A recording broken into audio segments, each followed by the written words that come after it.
siku iliyopita ama wakati uliopita tulikuwa tunazungumzia kitu kuhusu nini? Wokovu wa Yesu.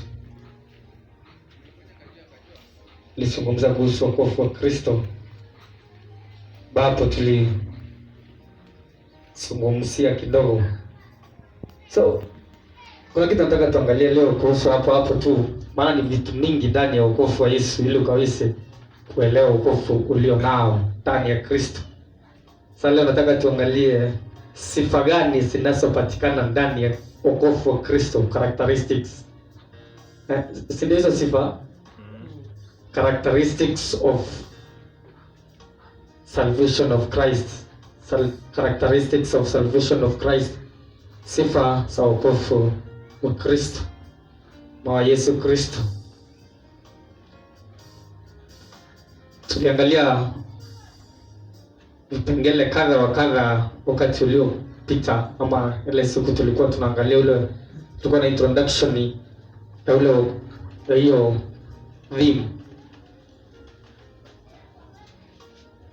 Tunapozungumza kuhusu characteristics ama sifa, wana sifa, wakati mwingine unapozungumza kuhusu sifa ya kitu fulani,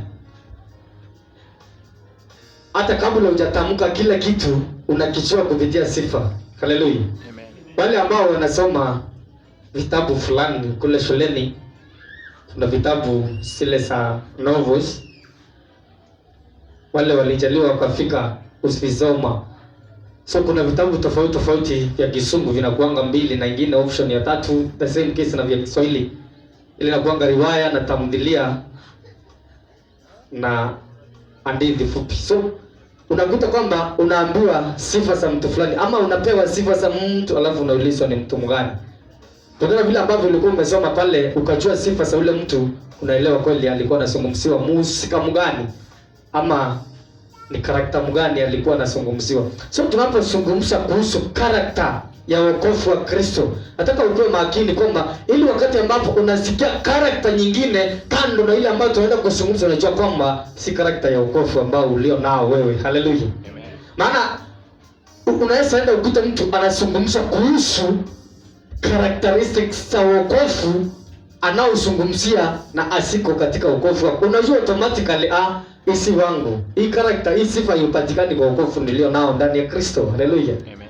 That's why nazungumza ama nasema kwamba sifa za wokovu wa Yesu tunaposiangalia tuko makini sana, maana ni mingi, hata wewe mwenyewe utaongeza au utanisaidia. Tunapozungumza tunasaidiana kufundishana. Haleluya.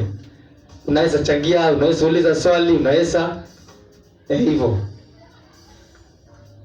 Hata tuangalia hata Mungu, wakati ambapo Mungu anapewa majina, hakuwa anapewa jina lake, lakini kupitia characteristics zake ama sifa zake walikuwa wanamdhihirisha. Haleluya.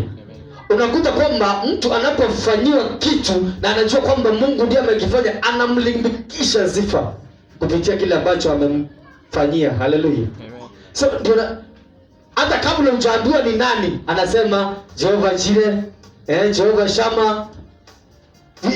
Wanaenda hata kama hajazungumza aseme ni nani specific anaongelea hiyo jina, unajua kwamba ni Muumba anazungumzia kupitia zile karakta. Haleluya. Jehova Nisi, sijui vitu hizo vitu zote. Kuna wale ambao wanajua zinamaanisha nini, lakini mimi sina time ya kujua zinamaanisha nini, lakini maana Jehova Nisi ilikuwa inamaanisha fulani, Jehova Shama hivi, Jehova Jireh hivi. Mama Isadi alikuwa anasijua vile zinamaanisha sijui Jehova Nisi na nini. So, lakini uelewe si jina lake Muumba halisi. Haleluya. Lakini ni karakta zake. So kupitia kile ambacho alikuwa anakifanya, kupitia vile ambavyo walikuwa wanamuona wanampa, kupitia kulingana na karakta zake, sifa zake. Maana yeye ni mpeani, anapeana. So hata kabla hujaambiwa ni nani, unaelewa kwamba ni Mungu anazungumziwa ama Muumba. Haleluya. Amen. Hata kama hajatajwa jina lake halisi. Basi tuelewe, tunapozungumza kuhusu sifa za wokovu wa Yesu, nataka tusielewe. Maana kuna mtu anaweza kuzungumzia sifa za wokovu mwingine, ama anazungumza sifa alafu unazimba hii. Unalinganisha, unasema hapana, usio wokovu nilio nao ndani ya Kristo. sifa ya wokovu wa Yesu namba 1, ama sifa ya kwanza. Sifa ya kwanza na ile muhimu, it is simple. Salvation of Christ is very simple. Simple. Hallelujah. Hiyo ni point ya kwanza. Wokovu wa Yesu ni simple. Ni rahisi, yani namaanisha simple ni nasema ni rahisi. Salvation of Christ is very simple. Very simple. Ni simple. Kumaanisha nini? Ni wokovu wa rahisi, lakini watu wanakuwekea yani wanakuwekea vigezo, wanakuwekea sheria kwamba unaona kama ni mgumu. That is the first characteristics of salvation of Christ. Ni rahisi. Wokovu wa Yesu ni rahisi. Meaning, napozungumza kusema ni rahisi, hakuna anayeweza ama anayeshindwa kuupokea, ama hakuna asiweza kuupokea. Kila mtu anaweza kupokea. Meaning, ni rahisi. Wokovu wa Yesu. Hallelujah. Amen. Tatu ndio pale. Wokovu wa Yesu nasema it is very simple. Ya kwamba ni wokovu rahisi sana. Hallelujah. Sasa ukiona wakati mtu anakuambia eti wokovu ni ngumu, ujue si wokovu ulio nao.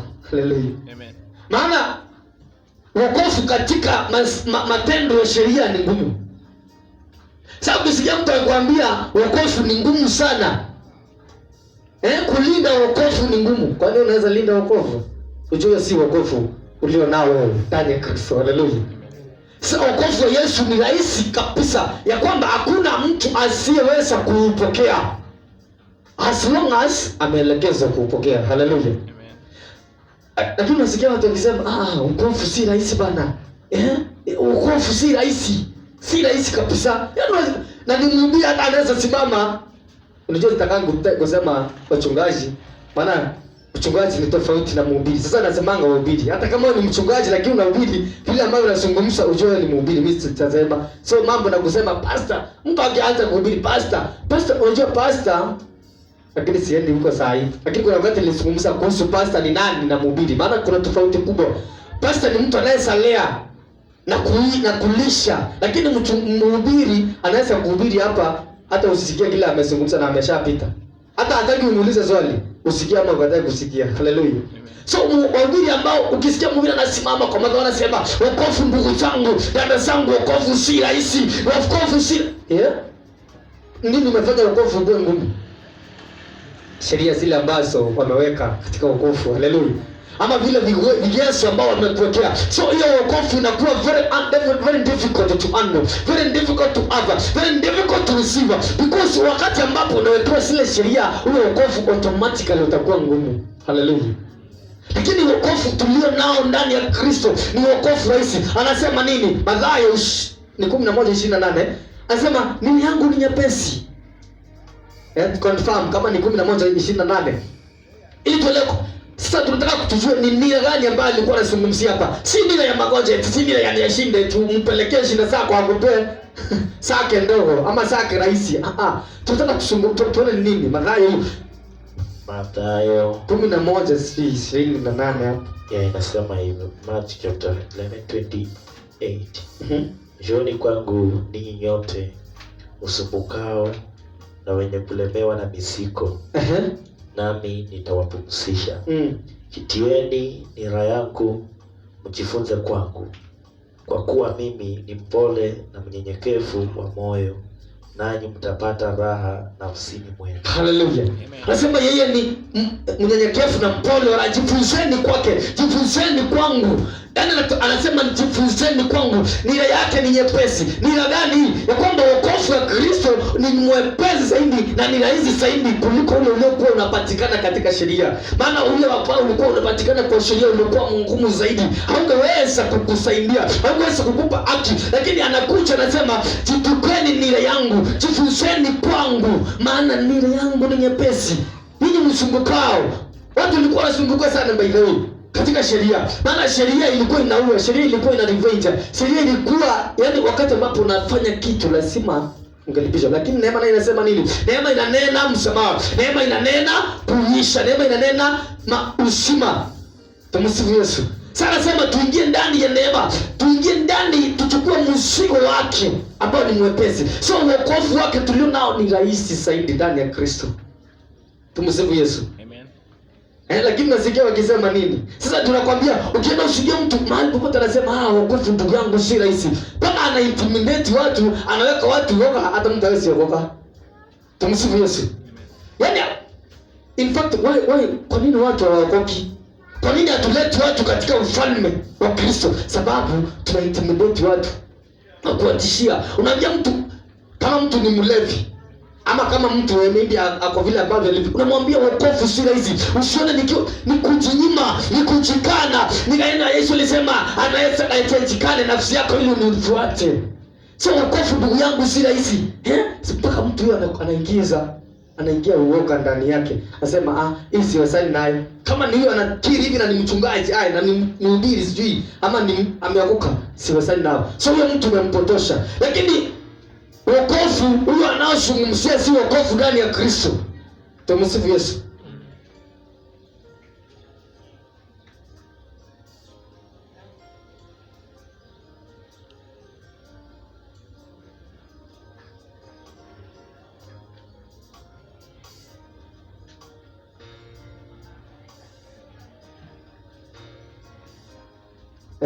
Wokovu wa Yesu tumepata kwamba ni rahisi. It is very simple. Hata Isaya kuna wale wanasema kwamba Isaya 45:22 anasema niangalieni mimi mkaokolewe ncha zote za dunia, maana mimi ni Mungu hapana mwingine. 45:22 Isaya chapter 45 ndio nimesoma verse 22. Anasema niangalieni mimi mkaokolewe ncha zote za dunia, maana mimi ni Mungu hapana mwingine. Sasa ukiangalia hakuna mahali kwingine unaweza pata wokovu ambao ni rahisi, wokovu ambao ni simple, ni kwa Mungu. Alituangulia kusema kwa kitabu, maana anasema tumwangalie. Isaya alitabiri hivi kwamba tumwangalie. So wakati ambapo wewe uko ndani ya Kristo, elewa wokovu wa Yesu ndani ya Kristo ni rahisi. Na mtu asikwambie eti kwamba unasikia kwa nini wokovu unakuwa ngumu? Kwa nini wakaambia wokovu ni ngumu? Kwanza wakati ambapo anasema unajua hiyo ni kujipiga kifua kitu ya kwanza. Usione tukiwa katika wokovu hivi. Usione tumekaa kwa wokovu miaka 10 jameni. Ni kujikana, ni kujinyima, ni kujikakamua, ni kung'ang'ana kukaa ndani ya wokovu. Kwa hiyo wokovu wa Yesu anasema kwa hivyo wokovu si rahisi. Huyo mtu amejigamba. Maana anaona kwamba yeye amekaa sasa ni kwa nguvu zake amekaa ndani ya wokovu. Tumsifu Yesu. Lakini sio wokovu ambao tulio nao ndani ya Kristo. Haleluya. Huo ndio ule unapatikana katika juhudi binafsi, katika juhudi fulani, katika sheria, na uwezo ukahesabiwa haki. Maana jihesabia. Naona kana kwamba kuna kitu umefanya. It's very simple. It is free. Another point. Wokovu wa Yesu. It is free. Yaani ni wa bure. Wokovu wa Yesu ni bure, ni bure. Another characteristics, sifa nyingine ya wokovu wa Yesu ni bure. Wokovu wa Yesu ni bure, ni bure. Bure bilashi. Haleluya. Amen. Wanaweza watanisikia tu lakini wanashindwa kwa nini wamechanganyika. Wacha niexplain kidogo. Hapo tunasema ni it is salvation of Christ is free salvation. It is unconditional in its offers. Yaani unconditional wakati ambapo unapeana. Haleluya. Wokovu wa Yesu tumesema ni free. It is free. Kabisa ni bure. Hautoi kitu, haugharamiki chochote ndani ya wokovu wa Kristo. Wokovu ulio nao ndani ya Kristo haugharamiki. Haleluya. It is just a gift to you. Tumsifu Yesu. Yaani wokovu ambao ulipewa kama zawadi, haukugharamikia wewe. Hakuna kitu ambacho uliitishwa, hakuna kitu ambacho ulifanya katika wokovu ulio nao ndani ya Kristo. It is free of chance. Hallelujah. Lakini wanasikia sasa, hao wananisikia wataanza kuzungumza. Hata unasema nini? Wokovu wa Yesu ni free. Free nini? Lazima ujikane, lazima ufunge ili upokee wokovu. Lazima si ujinyime. Hesabu ya gharama. Lazima uhesabu gharama katika wokovu wa Yesu. Wewe unamechanganyikiwa. Amina, amesema sichanganyikiwi. Wokovu ambao niko nao ama tulio nao ndani ya Kristo ni free of charge. Hakuna kugharamika. Wewe ambao unasema tugharamike.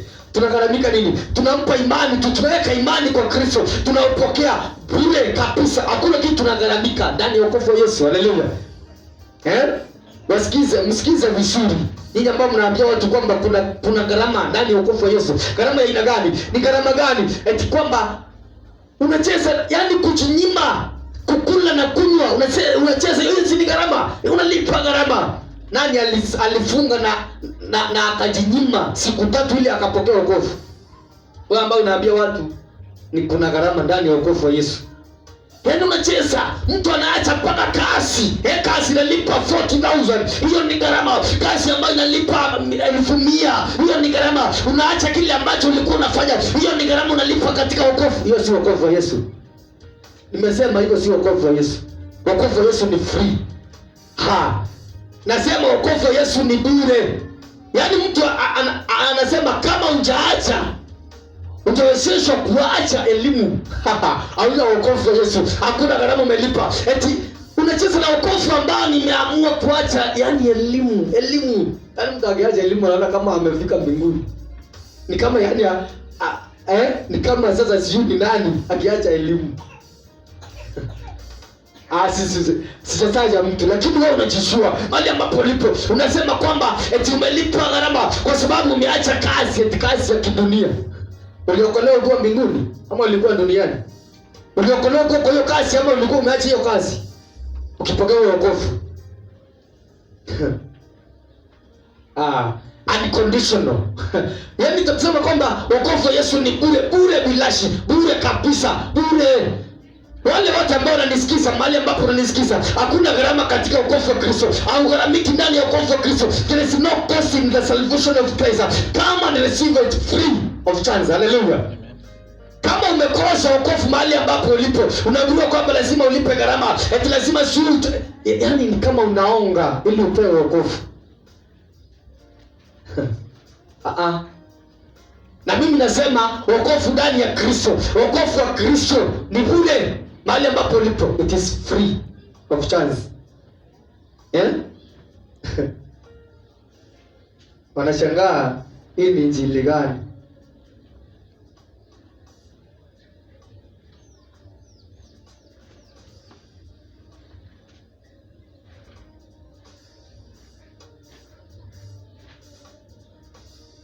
Hebu tusomee 45 Isaia 30. Nataka uelewe kutoka kitambo kile. Uelewe kwamba Mungu alikuwa na kusudi nasi ama na watu wake. 13 inasema nini? Isaiah 45:13.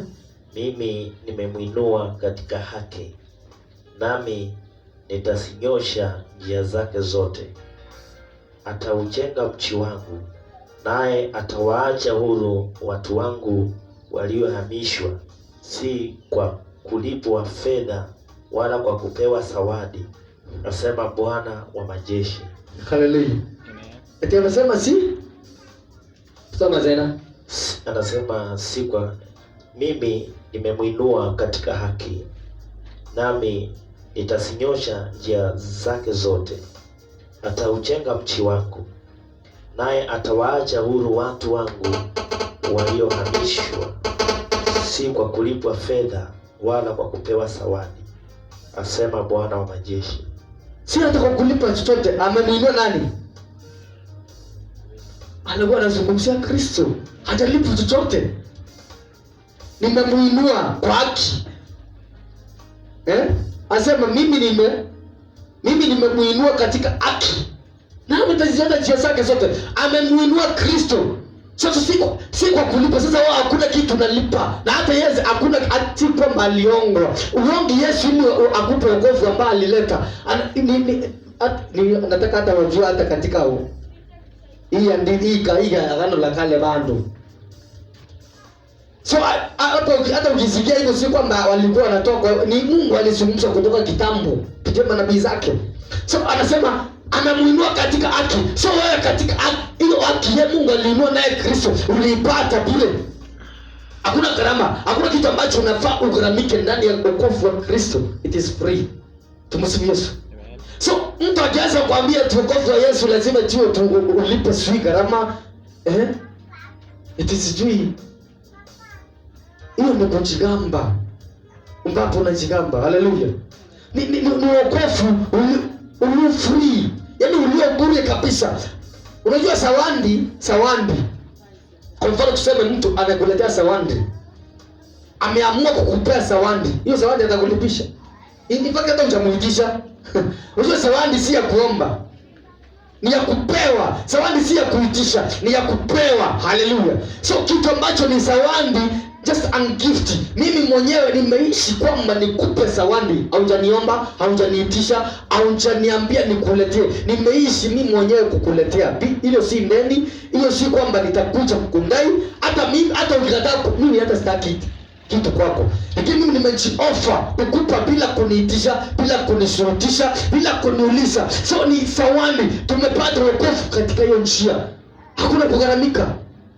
Kwa sawandi wako umelipa nini? Unakuwa umepeana nini? Mtu anajitoanga tu anakupa. Kwa mfano uko na birthday party. Siku yako ya kuzaliwa, maybe umeanza kuweka hapo ukapost ukasema mtu akaoffer rafiki yako akakuja na kanguo fulani kasmart hivi akakupa. Nguo anataka ulipie. Hiyo nguo ulikuwa umelipia kuletea. Ilikuwa bure. So hii gharama itatoka wapi? Ambao unaambiwa gharamike. Hiyo si wokovu wa Yesu. Wokovu wa Yesu hakuna kulipa gharama. Najua tu wale watapata hizi watashangaza ninaposipo hakuna kulipa gharama. Na maanisha hivi. Ndani ya wokovu wa Yesu hakuna vitisho vya kuambiwa lazima ufunge ili ulinde wokovu. Ndio maana wao wanaona kufunga kwao ndio wanalipa gharama. Yaani kujinyima kwao ndio wanalipa gharama katika wokovu. Ndio wanalinda wokovu wao. Lakini wokovu haulindwi na kufunga. Wokovu haulindwi na kujinyima. Wokovu hata haulindwi my friend na maombi ambayo unaomba mengi. Wokovu unalindwa na imani ndani ya Kristo. Haleluya. So ninaposema kwamba haulipi gharama ama hakuna gharama ama ugharamiki ndani ya wokovu wa Kristo, that's what I mean. Ambao unauliza swali gani? Eti anazungumza nini? That's what I mean. Ni kwamba kile ambacho unafanya ama hata matendo mema hailindi wokovu wako. Hiyo sababu wanasema unapofanya matendo mema tunagharamikia wokovu ulio nao. Si ndani ya Kristo. Ni wokovu unaotokana na sheria na torati na juhudi binafsi. Haleluya. Unaona matendo mema si kwa ajili ya Mungu. Matendo mema yale ambayo unafanya si kwa ajili ya Mungu. Matendo mema unafanya, kitu ya kwanza ni asili yako, lakini unafanya kwa ajili ya wanadamu. Kwa mfano, kwa nini nasema mtu mwema hujulikana kwa matunda yake? Anasemanga hivyo? Ni kwa Luka. Mtu hujulikana kwa matunda. Unajulikana nani? First of all, Mungu hakuchukua kwa matunda. Wewe ulikuwa unasaidia maskini wakati kabla uokoke? Si uliokoka kama usaidii kwa maskini kwa mfano? Si uliokoka kama hakuna kitu unafanya? So Mungu anaweza kutafuta kwa matendo? Sasa hii mtu ambaye unazungumziwa hapa ujulikana kwa matunda yake na wanadamu, si Mungu. Haleluya. Amen. Hata muembe pale, mti wa muembe, ukizaa avocado, wewe mwanadamu ndio unajua umezaa avocado. Unasema hapana, huu ni muembe ufai kuzaa hivi. Ama usai vizuri. So matendo mema tunayafanya, kitu cha kwanza ni asili yetu kufanya hiyo matendo. Lakini haidhihirishi katika Kristo kwamba sisi hiyo ndio anaangalia. Hiyo si tiketi kwa Kristo. Matendo mema yanahitajika kwa ajili ya wanadamu. Mfano, unajua kwa mfano unapoanza kutusiana hivyo ama unaanza kutembea hata uchi, unajua obviously wote hawezi kutambua kama umeokoka. Lakini hata ukitembea uchi, Yesu anajua umeokoka. Haleluya. Hata ukigaga hapa barabarani, Yesu anajua umeokoka. Lakini mwanadamu Sitambua. Sasa swali anasema mtu mwema unajulikana kwa matendo. So hiyo matendo ambayo unaambia watu ndio na gharama, si gharama kwa wokovu wa Kristo. Yes. Hebu soma Tito 3:8. 3:8. Tito 3:8 tusomee. Tito 3:8.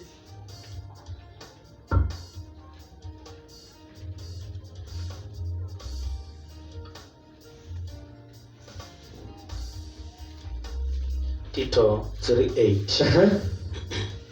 Ni neno la kuaminiwa, na mambo hayo nataka uyanene kwa nguvu, ili wale waliomwamini Mungu wakumbuke kudumu katika matendo mema. Hayo ni mazuri, tena yana faida kwa wanadamu. Haleluya. Yana faida kwa wanadamu. Haya maneno matendo, yaani wakumbushe wale walioamini Kristo kuishi kuhusu madela. Inasema kundumu.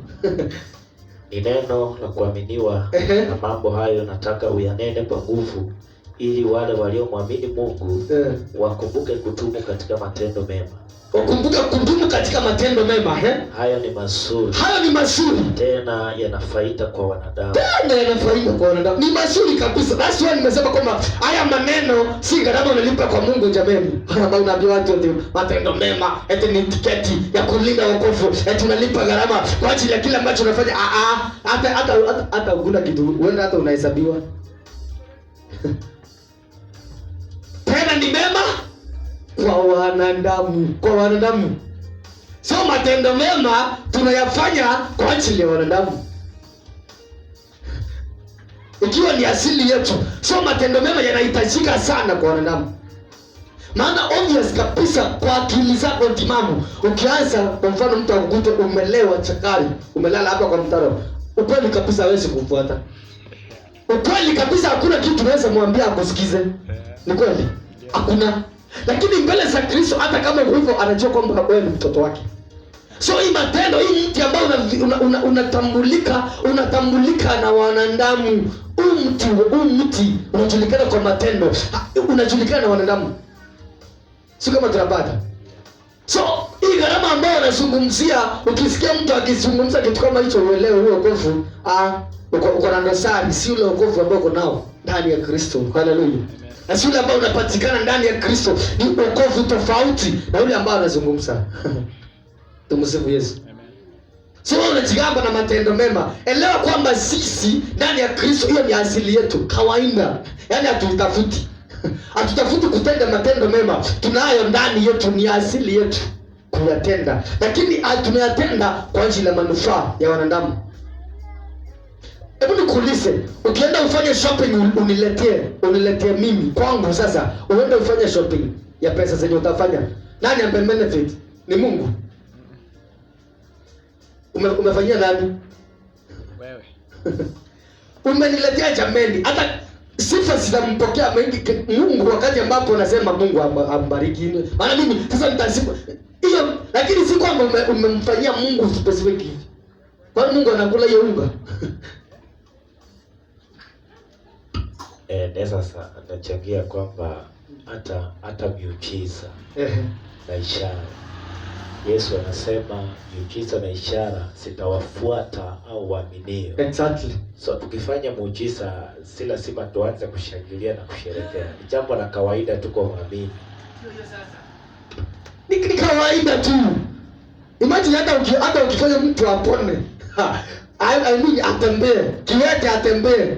Si ati kitu ya kujipiga kifua. Ni kawaida tu wa kwanza. Na ni kitu ambacho kiko ndani walioamini, miujiza na ishara sitafuata wale ambao wameamini. Sasa unajivunia nini basi? Nini cha kujivunia katika wokovu wa Kristo? Hakuna. Maana kama ni kufanya mtu afundishe uhai ndani yake, yaani ufufue mtu. Wewe ndivyo nasema. Mtu ambaye alikuwa amekufa umuombe ama umwekelee mikono afufuke. Si kitu ya kujisumbua sana ya kufanya kila ulimwengu wote uzuri unavuvua. Unaweza kuvua nini? Ni miujiza tu na ishara siko ndani yako, maana wewe ni muamini katika Kristo. Kama unaona yani vituko zote, hata kama ni kwa yani inachunguka kila mahali ili sifa zikuendee. Na kuna mahali pengine si ilikuwa inasema si ni kwa ajili ya wasioamini ama ishara na miujiza ni kwa ajili ya ni kwa wale ambao wasioamini kitu kama hicho. Maana wanaifuata ile miujiza sasa. Lakini kwa mfano sisi ambao tumeamini, hata ukifufua mtu ni kawaida, hata uwezi ukatutisha na hiyo. Maana tunajua kwamba ni asili yako ukiwa ndani ya Kristo kufufua mtu ni kawaida. Haleluya. Lakini kwa wasioamini ndio watafiki. Hapana, nitaenda kwa huyu mchungaji, naenda kumtafuta kama anaweza kufufua mtu. Unaisikia mtu anafufua mtu? Ni Kristo ana uwezo wa kurudisha uhai. Sio wewe ambao umefanya hivyo, umetumika kama chombo kwa ajili ya kazi ya Kristo idirike. So uwezi ukatutisha sisi na miujiza. Maana ni asili yetu ndani. Hata sisi tuko na hiyo miujiza. Kama unafufua hata sisi tunaweza kufufua. Kila mtu anaweza kufufua aliye ndani ya Kristo. Kwa hivyo si kwamba tuseme kitu kujivunia sana hakuna. Sasa nimekuexplainia wewe ambao unazungumza nikisema kwamba hakuna gharama ndani ya wokovu wa Kristo, Mimi ulikuwa unashangaa anasema nini? That's what I was meaning. Hakuna gharama, ugharamiki katika wokovu wake Yesu. Haleluya. Tunasonga mbele. Wokovu wa Kristo ni wa haki. Karakta nyingine ama sifa nyingine. It is a righteous salvation. It is a righteous salvation. It is a righteous salvation. Ni wokovu wa haki. Wa haki, uko na haki. Wokovu wa Kristo. Mimi wakati ambapo nasema it's a righteous one, na maanisha kwamba unapopokea wokovu huo uko na haki. Yaani unapata kuwa mwenye haki katika wokovu wa Yesu. So it is a righteous one. Romans 3:6. Samuel, Romans 3:6. Kwa hiyo point, it is a righteous salvation. Ni wokovu wa haki. Yaani unapopata ule wokovu wa Kristo, wewe uko na haki. Romans 3:6. Romans chapter 3:26. Tunasema nini? Apate kuonyesha haki yake wakati huu. Ili awe mwenye haki na mwenye kumhesabu haki yeye amwaminie Yesu.